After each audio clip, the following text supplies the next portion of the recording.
वक्त बदलता है, लोग बदलते हैं, लेकिन नहीं बदलती तो यादें। साया भी साथ छोड़ देता है, लेकिन दामन थामे रहती है यादें।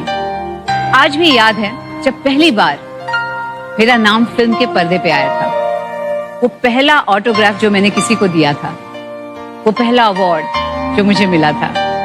दोस्तों, माधुरी दीक्षित अपनी खूबसूरती, बेहतरीन अदाकारी, डांस स्किल से हमेशा लोगों को अपना दीवाना बनाए रखती हैं। माधुरी ने अब तक 70 फिल्मों में काम किया है। उनके एक्टिंग करियर की शुरुआत फिल्म अबोध से हुई थी। तो चलिए आज हम आपको धक धक गर्ल माधुरी दीक्षित के जीवन के कुछ ऐसे किस्सों के बारे में बताएंगे जिन्हें जानकर आपको बॉलीवुड से नफरत हो जाएगी। लेकिन उससे पहले आपको बता दें कि माधुरी दीक्षित का जन्म 15 मई 1967 को मुंबई में एक मराठी ब्राह्मण फैमिली में हुआ था। उनके माता पिता शंकर और श्रेयलता दीक्षित के 4 बच्चे थे। शुरू से ही माधुरी को डांस में रुचि थी, तो उनके पिता ने उन्हें 3 साल की उम्र से ही कथक क्लास में प्रवेश दिलवा दिया। 8 साल की होने तक माधुरी दीक्षित एक ट्रेंड कथक डांसर बन चुकी थी। जब माधुरी 8 साल की थी तब उन्होंने गुरु पूर्णिमा पर आयोजित एक कार्यक्रम में भाग लिया। इस मौके पर माधुरी का डांस इतना अच्छा था कि वहां मौजूद एक जर्नलिस्ट ने इस प्रोग्राम पर एक आर्टिकल लिखा जिसमें हेडलाइन थी, इस छोटी सी बच्ची ने कार्यक्रम को चुरा लिया। जिसके कुछ समय बाद 9 साल की उम्र में माधुरी को कथक के लिए स्कॉलरशिप दी गई। माधुरी स्कूलिंग के दौरान भी एक्टिंग में काफी एक्टिव रहती थी। स्कूल में हो रहे हर ड्रामाज में माधुरी दीक्षित भाग लेती थी। कॉलेज में पहुंचकर माधुरी ने बीएससी की पढ़ाई की,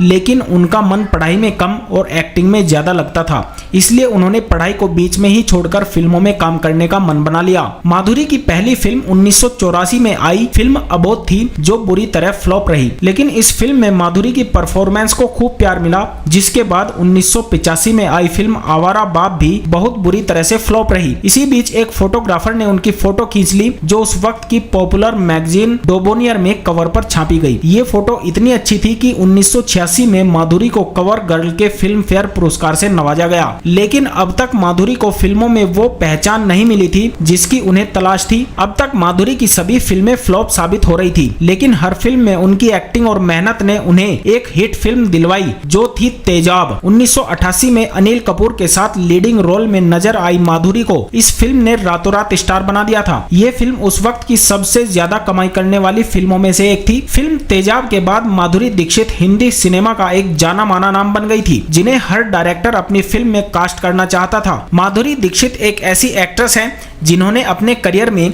लगभग बॉलीवुड के सभी सुपरस्टार्स के साथ काम किया है। उन्होंने तीनों खान के साथ न सिर्फ काम किया है, बल्कि कुछ फिल्मों में उनसे ज्यादा फीस भी ली है। बॉलीवुड की सक्सेसफुल फिल्म हम आपके हैं कौन में माधुरी ने सलमान खान से ज्यादा फीस ली थी। इस फिल्म के लिए उन्हें 2 करोड़ 70 लाख रुपए दिए गए थे। माधुरी अपने जमाने की हाईएस्ट पेड एक्ट्रेसेस में से एक हैं। 90 के दशक में संजय और माधुरी बॉलीवुड की हिट फिल्मों की गारंटी माने जाते थे। दोनों ने थानेदार, खतरों के खिलाड़ी, महानता जैसी फिल्मों में काम किया था। इन फिल्मों के दौरान दोनों में अच्छी दोस्ती हो गई थी, लेकिन 1991 में आई फिल्म साजन के दौरान दोनों के बीच नजदीकियां बढ़ गई। जिसके बाद फिल्म खलनायक की शूटिंग के दौरान दोनों को एक दूसरे से प्यार हो गया। हालांकि उस समय संजय दत्त शादीशुदा थे और इस शादी से उनकी एक बेटी भी थी। जब इस रिश्ते के बारे में माधुरी के घर वालों को पता चला तो उन्होंने माधुरी को संजय से मिलने से मना कर दिया। लेकिन माधुरी संजय दत्त के लिए अपने घर वालों से बगावत करने को भी तैयार थी। दोनों एक दूसरे से शादी करने के लिए भी तैयार हो चुके थे। लेकिन 1994 में हुए बम ब्लास्ट में संजय दत्त का नाम आने से इन दोनों का रिश्ता खत्म हो गया था। इसके बाद संजय को पुलिस ने गिरफ्तार कर लिया था। इस ब्लास्ट में कई लोगों की जानें चली गई थी। जिसके बाद माधुरी ने संजय की ओर कभी मुड़कर नहीं देखा और उनसे सारे रिश्ते खत्म कर लिए। संजय दत्त ने माधुरी से कई बार कांटेक्ट करने की कोशिशें की, लेकिन माधुरी ने कभी उनसे बात नहीं की। हालांकि दोनों की जोड़ी 26 साल बाद 2019 में आई फिल्म कलंक में साथ नजर आई थी। फिल्म तो फ्लॉप रही, पर दोनों के फैंस के लिए संजय और माधुरी को एक साथ देखना काफी अच्छा था। संजय दत्त से दूर होने के बाद माधुरी पूरी तरह टूट चुकी थी। ऐसे में वो अपने करियर में किसी भी तरह आगे बढ़ना चाहती थी। इसलिए परिवार की पसंद से जब उनका फिल्मी करियर कामयाबी पर था, तब उन्होंने अमेरिका में रह रहे